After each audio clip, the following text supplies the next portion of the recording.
we actually feel a lot better now than we did before the race. I mean, I think that yes, if you're doing it the right way, you're going to be okay. It's the Poker News Podcast.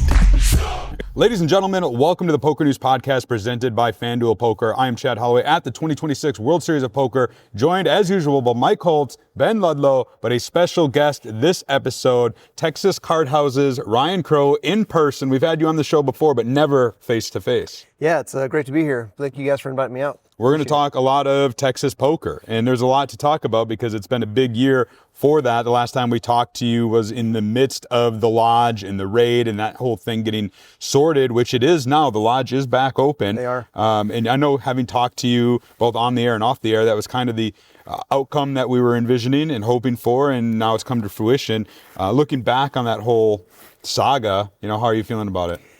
It was crazy. I remember exactly where I was when someone called and told me the Lodge had been raided. I kind of didn't believe it at first, just because of the things have been so stable in Texas for the last several years. So yeah, kind of going through all that.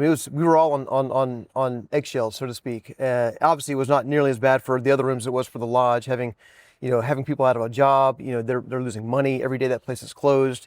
But fortunately, in the end, things came out the way that I think they were hoping, and I think everyone in Texas was rooting for them, because if for some reason they don't reopen and things go down a different path, Texas poker as a whole could be in jeopardy. Right. We talked about it a lot on the show, obviously, for all facets of it, and one interesting thing was the timing of it, because the WSOP Circuit was going on at Texas Card House, and we talked a lot about that. So that kind of was a... Oh, I got a call from them real quick. Oh, I bet, yeah.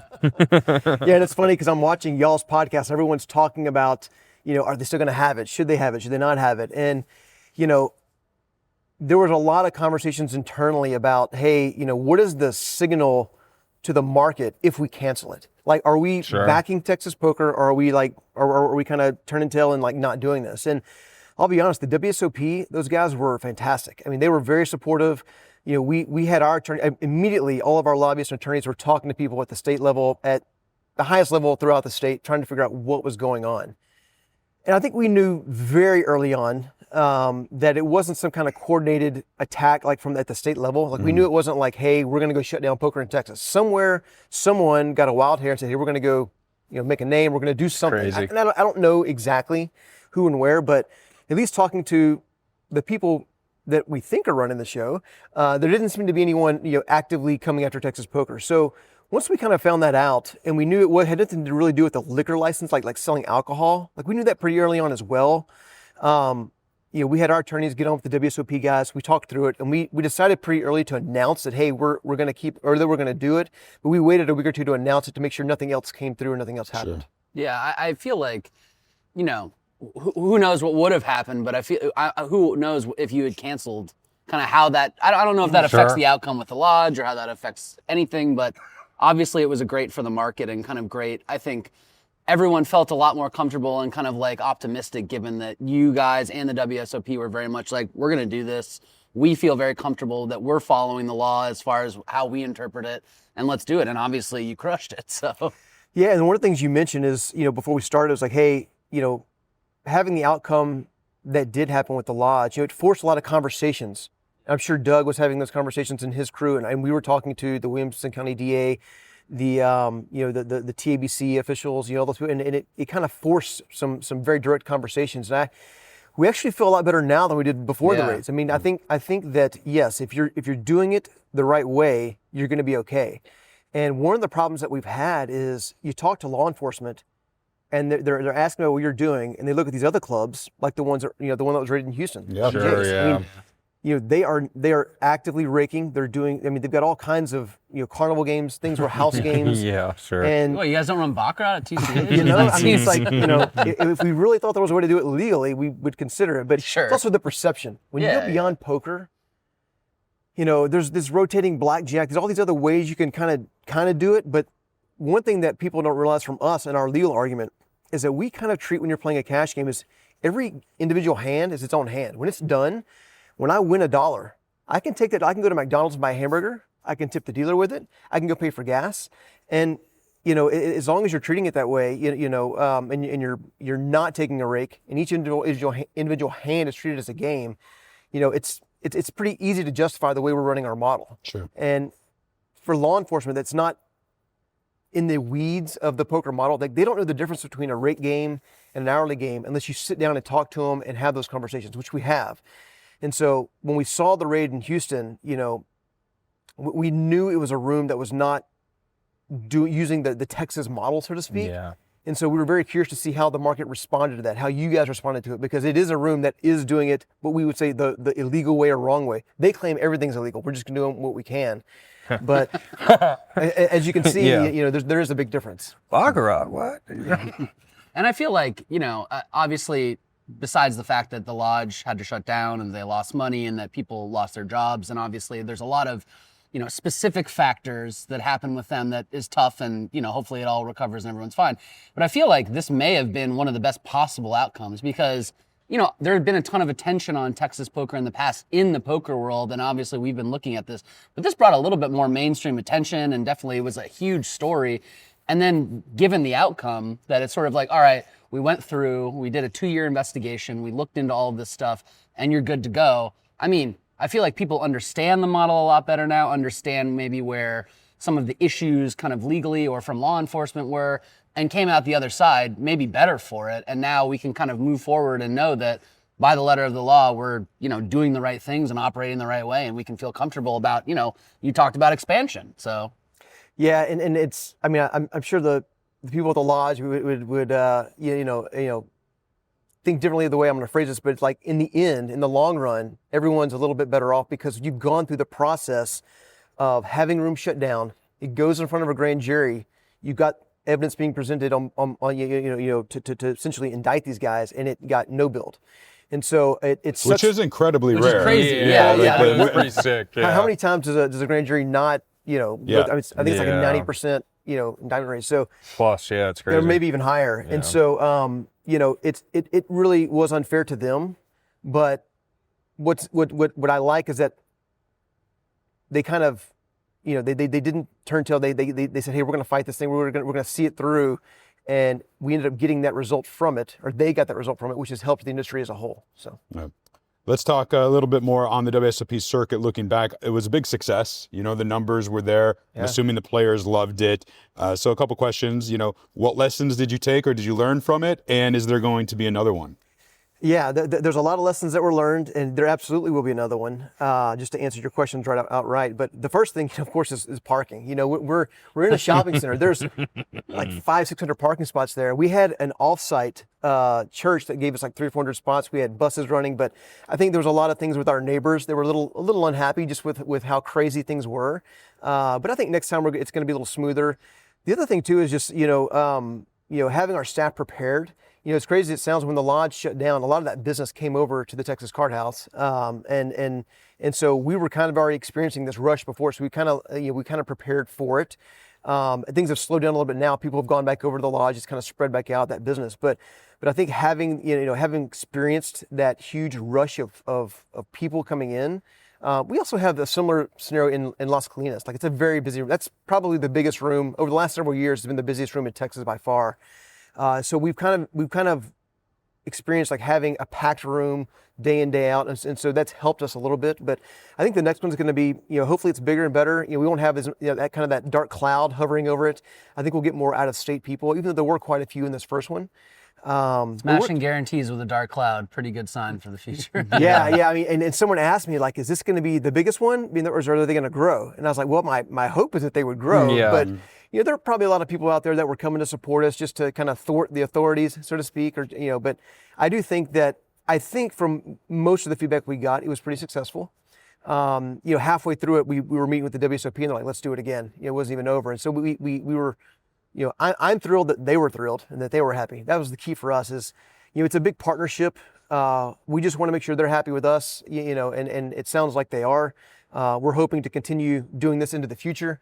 And hopefully have other locations that can host it in Texas. Sure. We need locations of the size of Austin, in Dallas, and in Houston. And our hope is that we can bring a facility like that so we can host it in other cities. So when will the next WSOP circuit be? Yeah, it is in September, so it's coming up here soon. Not too far after the one here in Vegas, and so very excited about that. It'll be in Austin, so we're hoping to kind of run it again. One of the other feedbacks we got was the mixed games. We do a lot of mixed games in Texas, and in the WSOP there are a lot of ring events for those mixed games, and so.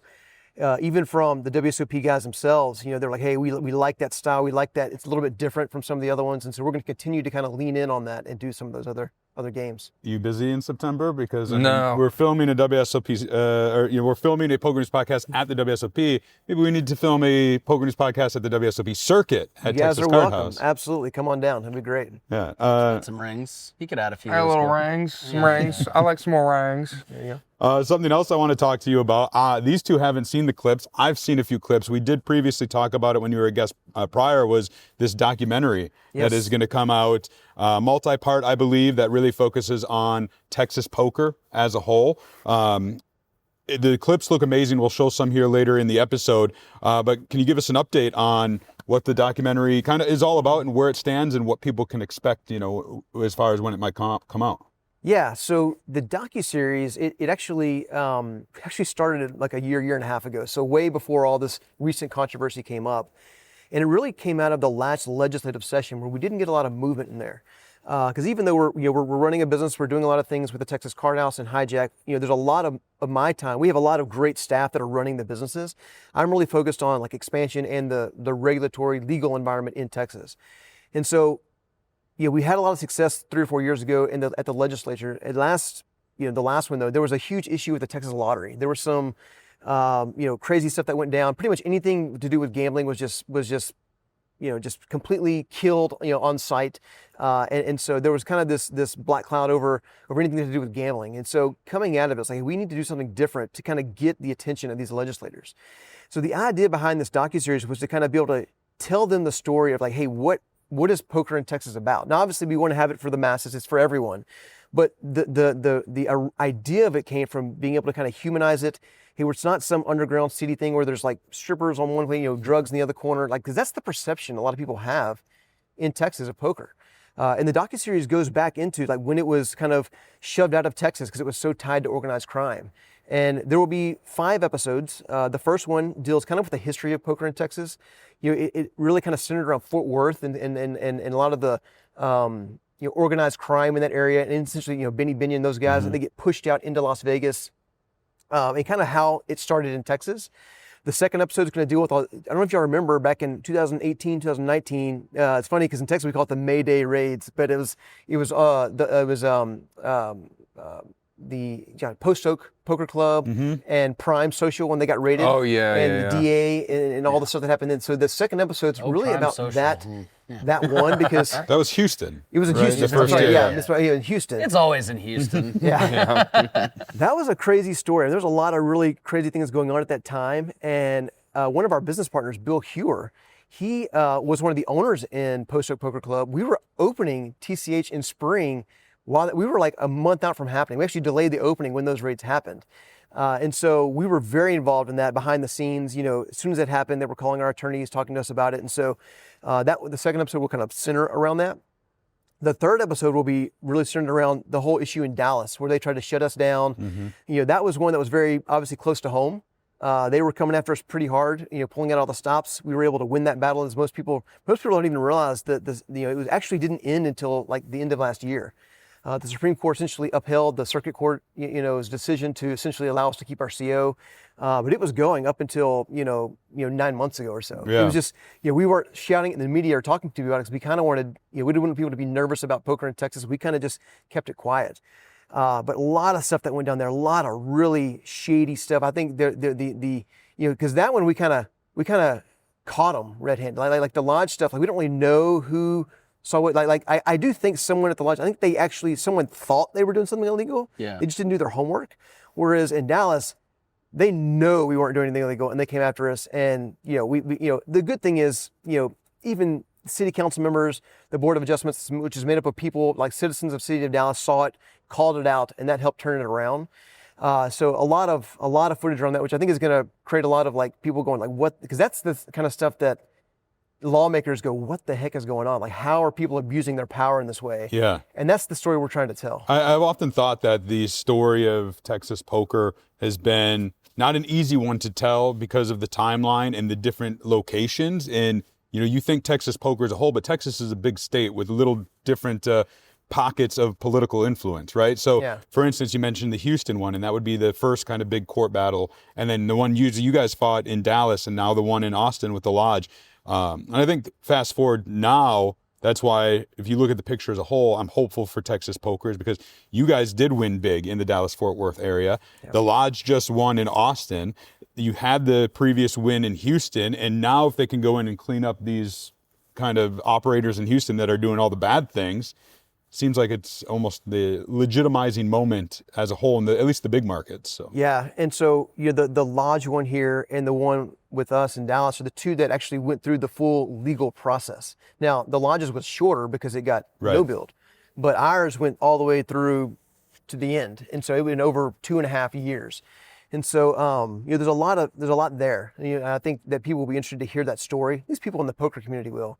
But I'm excited about it. And then the fourth episode will be about the legislative efforts, like what we're actually doing at the Capitol, like the bills we're submitting, the things we're doing there. And then the fifth one, we'll probably, that we're looking at, we're going to be talking to the Lodge guys. We'd like to talk about some of the more recent things, the one in Houston that just happened, what's happening now, and then maybe obviously cover the session that's going to come up. There'll probably be live footage from starting in January because it's coming up in January. Is there a name for the docuseries as a whole? The Battle for Texas Poker. Battle for Texas So Poker. cool, man. So cool. We've got a little clip that I'll show. Check it out. Morning. Can you help me with my homework? I didn't do it last night because I was busy. Busy doing what? I've always been kind of an entrepreneur at heart. Most of the positions I've had since I graduated college have been with startups or early stage companies. Throughout my career, one of the big things I've always loved is just trying to solve problems. You find a problem, you find a way to solve it, and you execute. How many? 5. Is there? 10. Are you guessing? Are you sure? I've always been really career driven, and it's tough sometimes balancing that with my family. My wife thinks I'm a go-getter, I think. I work a lot of hours, but she's very supportive of it. I gotta head to TCH. Hi, babe. Hi, babe. Have fun. All right, you have a good one. See you this evening. Bye, Dada. See you later, alligator. When I was in grad school here in Austin, some buddies of mine, some of my family friends would get together probably once a month to play poker, and one of those guys was Darren Brown.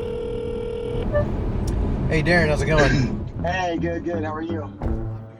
One night, Ingrid, my wife, and he and his wife were out to dinner, and at the time, I had invested in Soccer Zone, which is a company that he owns, and he has a lot of staff that work there. My general manager at Soccer Zone South Austin calls me up at midnight one night and says, Darren, I gotta show you something. I'm like, it's midnight, Oscar. What do you want to show me? And we drive down to south of Austin in Manchac, Texas, and there's this little card house next to a trailer park in a dilapidated building with bars on the door and a ton of cars in the parking lot. And I asked them, I said, is it always this busy?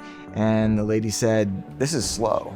This was a Tuesday night and the place was packed. So I was like, wow, okay, this has potential. And he was telling me, hey, my staff at night, when they get done working, they go to this place down the road called Texas Card House and they play poker. And at first I was like, is that an underground game? Are they playing at someone's house? He goes, no, it's an actual business. It's in a small building in South Austin. They have this business model that allows you to play and it's not illegal. And at first I was like, okay, I'm calling BS on this. But that night I went home, I got on my computer, Googled it, and I saw several interviews with Sam Kennel, who had started the club. He was kind of talking to news reporters about how the club worked, how it operated. So I go down this rabbit hole, like looking at the penal code, researching it, looking at things that had happened in Texas, and I was up all night. And like 6 o'clock in the morning, I called Darren, wake him up, and I'm like, hey, this is pretty cool. We should go check this place out. I brought him down there and we took a look at it. It was busy the day we went as well. And we were both intrigued. It was a little bit of a hole in the wall, but we went in there, we saw it. It was a ton of fun, lots of people playing. My mind started to think about the possibilities. Okay, there's a model to bring Texas Hold'em back to Texas.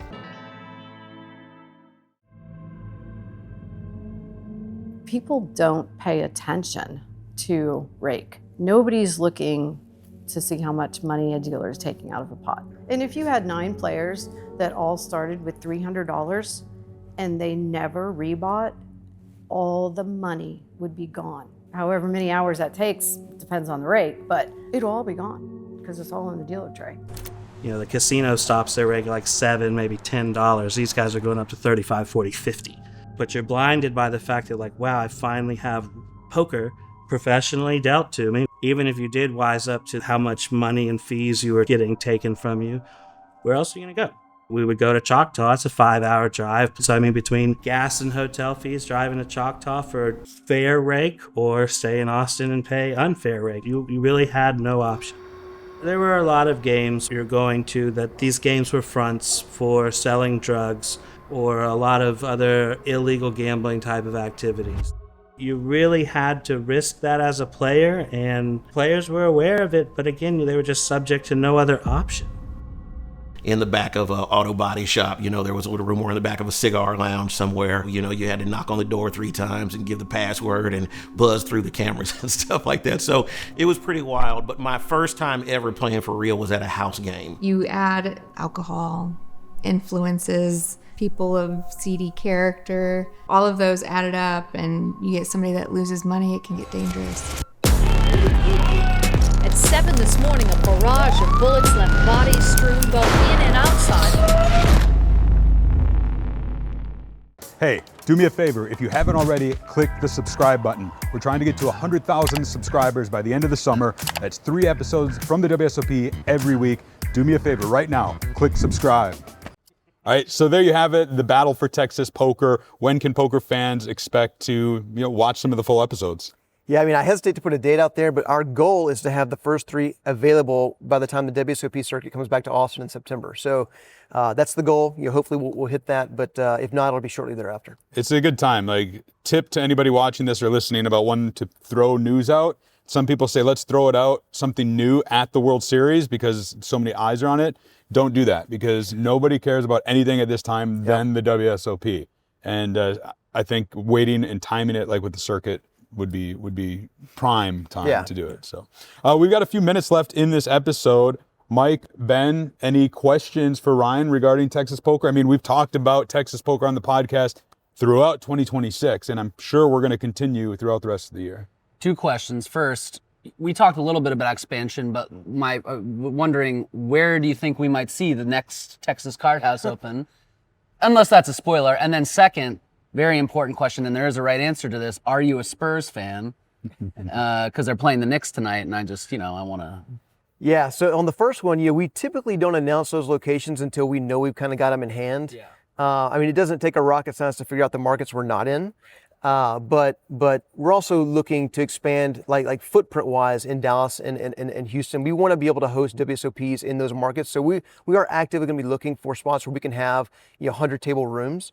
But as far as new markets, there's nothing concrete yet, but we're hoping in the next few months we'll be able to keep your secrets. That's fine. Yeah. As far as, but I'm not a huge basketball fan. I mean, I'm a sideline, kind of Spurs fan. Yes, that's who I'd be rooting for. All right. But I don't follow the NBA that much, to be honest. That's fair. All right, I'll allow it. Wemby's pretty cool. I guess.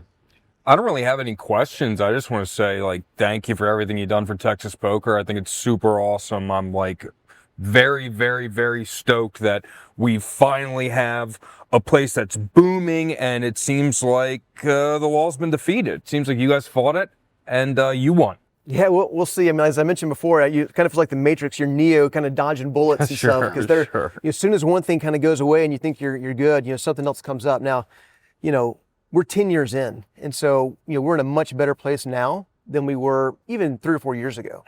But we're going to keep fighting. I mean, we're, one thing, for sure is, a lot of clubs, they'll get raided. They say, hey, just go away. We'll keep all, the civil asset forfeiture laws in Texas are archaic. They're insane. They'll go They're in. Insane. Yeah, they'll take it. Now, I'll tell you, we fight it. We're not gonna just kind of, turn around and walk away if someone comes after us, because we feel pretty strongly that, we're doing it the right way. And a lot of other clubs are, throw a huge shout out to, Lodge champions. Those guys are doing it the right way as well. Yeah, I feel like we're really lucky that in Texas we have people like you and Doug and the guys from the Lodge who aren't going to just bend over and kind of accept what's coming from them. We're trying to fight it. We think we're following the law, and there we are. It's easier said than done, because when a room, first off, most people think, I open a room, all my buddies are going to come play, we're going to be successful.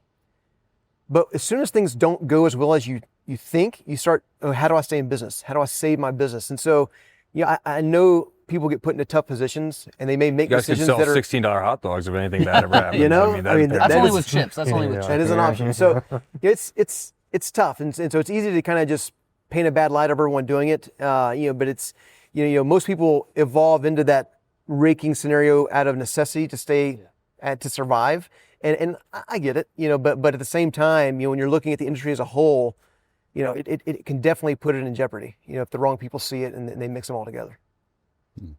I'm glad that you've taken the time to chat with us. I've known you as others within Poker News and the poker community because you do a lot of work behind the scenes. But it's nice to see you kind of out forward facing, because the work that you and others at Texas Card House have put in fighting the battle for Texas poker, as Mike said, owe a lot of thanks, because it would have been easy to just give up or be intimidated, but you guys stuck it through, like I said, all the way to the Supreme Court. And now it does seem like Texas poker is in probably the best shape it's been in a very long time, especially given the outcome with the lodge. So very exciting times. I hope we make it down to the WSOP Circuit. You should open a TCH in Las Vegas, I think. That's a good idea. That's a great idea, right? Yeah, that has crossed our mind. But man, maybe we'll just come to Texas for now. It's 2027 plans. It's a whole other beast out here. The wind's been overlaying. All right. Well, Ryan, those who want to check out Texas Card House, they do so on social media. How many locations are there now? There are 6 locations right now. There are 2 in Dallas, right. 2 in Houston, the one in Austin, and the one down in the Rio Grande Valley. So, and hopefully more to come. So, yeah, very cool. Thank you for taking the time to chat with us, and it won't be the last time, I'm sure, here on the Poker News Podcast. No, thank you guys. I appreciate it, and you guys are absolutely welcome to come in on September. Would love to have you guys, host you guys in Austin, and have a good chat then as well. Awesome. That's going to do it for this episode of the Poker News Podcast. Do us a favor, like, subscribe, give us the 5-star review, tell your friends. It really does help. Big thank you to our guest, Ryan Crow, for taking the time. Thank you. I'm Chad Holloway. For Mike Holtz, Ben Ludlow, we will be back with a brand new episode very soon. And until then, we'll keep a seat open for you.